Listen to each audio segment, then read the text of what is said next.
Now, from CBS 4 News, this is Facing South Florida with Jim DeFede. Good morning, I'm Jim DeFede, and welcome to Facing South Florida. This morning, we have the tale of two law enforcement departments, the Broward Sheriff's Office and the Coral Gables Police Department. Leaders of both groups are under attack, but it is the role of the unions in those two agencies that are markedly different. In a few moments, we will speak to the head of the police union representing Coral Gables officers and how it was the union that has come to the chief's defense. But on the other end of the spectrum is the union representing Broward Sheriff's deputies. They took an overwhelming vote of no confidence in Sheriff Scott Israel this week. And joining me to discuss that vote is Union President Jeff Bell. Jeff, thank you very much for coming in. Thank you for having me. So the results of the vote was 85% of the deputies, these are the folks who go out every single day, patrol the streets, 85% of those that voted had said they had no confidence in Sheriff Israel. Why is that? That's correct. It's a long series of events that have started over a couple of years ago with the bad policies that the sheriff and his command staff have enacted that have taken the power away from the deputies and don't allow us to do our job anymore, such as programs like the Promise program and the Civil Citation program, where all discretion has been taken away whether or not we can arrest juveniles for certain crimes. It's in programs that start with the abuse of paperwork that are in place for the deputies and sergeants. For example, if we have a use of force issue. In the past, it used to be just that if an arrestee was injured and they needed medical clearance, we'd have to do a use of force. Nobody argues with that. But now, if the suspect loses their balance, or if they fall to the ground or start hitting their head on their own, the sergeants and deputies get inundated with paperwork on that. If a deputy activates their blue lights for a traffic stop and the car just takes off and the deputy immediately turns off their blue lights, not a pursuit, but now you have to do a failed to yield paperwork packet with the supervisor and the deputy. It causes hours of paperwork that is unnecessary. And the distrust that we have between the union and the sheriff himself when he claims to be broke and he doesn't have any money in his budget, only to find out after hiring an accountant that last year alone the sheriff returned $100 million back to the county commission. And we also have private entities such as Napa Auto Parts getting gasoline that is tax exempt from our private gas pumps. I don't understand that. I heard this before. Why is Napa Auto Parts getting gas from your pumps? I brought that to the sheriff's attention back in 2016, and I showed him photographs and I gave him the contract between Napa Auto Parts and the sheriff's office. It does say that at a later date the sheriff's office can amend the contract to provide fuel to the Napa Auto Parts for delivering parts to the sheriff's office. But as of this Tuesday, the most recent contract that we have shows that there's been no amendment to that contract to ever authorize Napa to get gas. So let me ask 6,000 gallons too. So let's move forward to Parkland. Sure. Was Parkland a breaking point for you? Parkland was the catalyst. The event itself was tragic. We lost 17 people that day in a tragic event.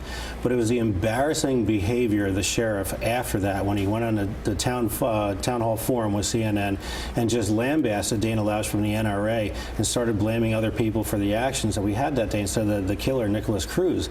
And then his interview on Jake Tapper, I forget the Face of the Nation, I think it was. State of the Union.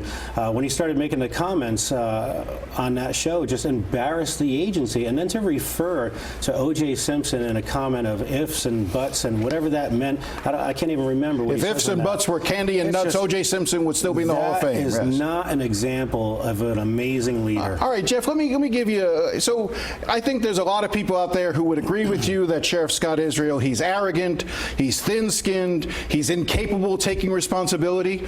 But at the end of the day, isn't that a decision for voters? He's an elected official. Shouldn't this be determined at the ballot box?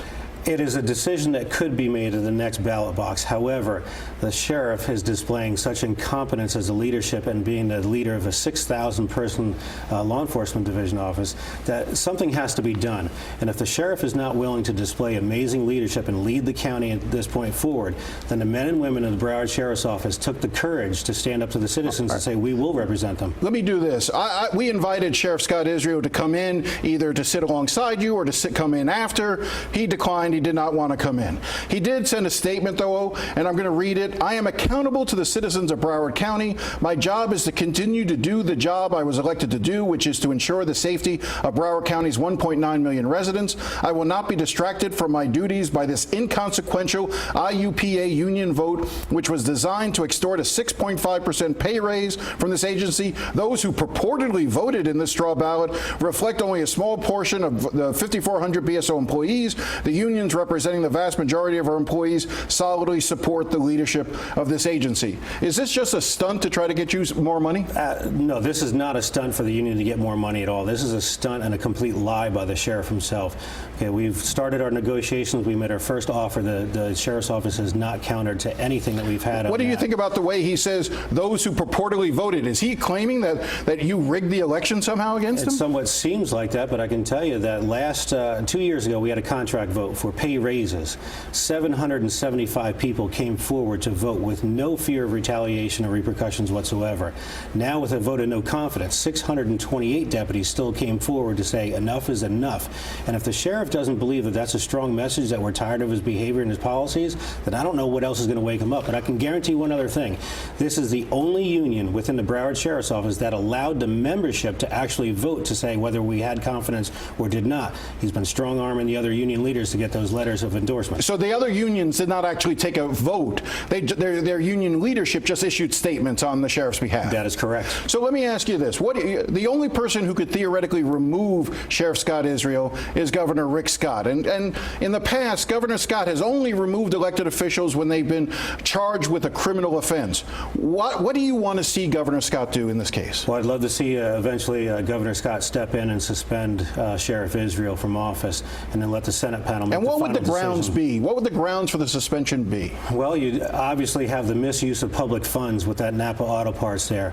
We are tax exempt in our IRS tax status on that. So unless we're paying the tax to the IRS on the Napa Auto Cards, which we're not, then there's a misuse of public funds right there. That's grounds right there under the Constitution for removal. But we'll see what the governor does. There's a report now pending that FDLE is going to do on the conduct of Broward deputies. What's your response, and what do you think that report is ultimately going to show? I think it's going to show that there's going to be a big black eye in the sheriff's office. That's what I'm expecting to have on that. Obviously, we could have done better that day. Obviously, we should be learning more from that day, but we haven't learned anything. Our training hasn't changed at all. Your training hasn't changed at all? No. Nobody's done anything since Parkland to try to convey more of a sense of urgency in situations like these? They put more deputies at the school on details there, and the governor signed a bill to get more school resource deputies at our schools. Okay, but the only thing that we've changed inside is now the school resource deputies have long guns that they carry with them. But that poses another problem there too, because when you're carrying a rifle and you need to go hands-on with somebody, you have to have a second person to watch your back so that gun doesn't disappear during a fight. Is this going to be a reflection on the officers who were there that day or on the leadership? And if it's the leadership, why the leadership? It could be both, but I think there's a mixed message too with Deputy Peterson. That's where Sheriff Israel and I agree on one thing and one thing only, that Deputy Peterson needed to go inside that building and he needed to do more.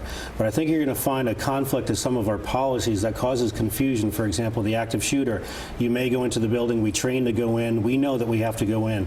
But on calls that we have in the districts, if I go to your house and you slam the door in my face, now you're treated as a barricaded suspect and we have to wait for SWAT. So it causes two different messages for a similar problem. Jeff Bell, the president of the union representing Broward Sheriff's deputies, thank you very much. We'll stay on top of this. And if Sheriff Israel was willing to come in here, would you sit next to him and have this discussion? Absolutely. This is not a personal issue. Sheriff Israel, you're welcome to come in, either with him or without. We'll see if he's willing to take us up on that.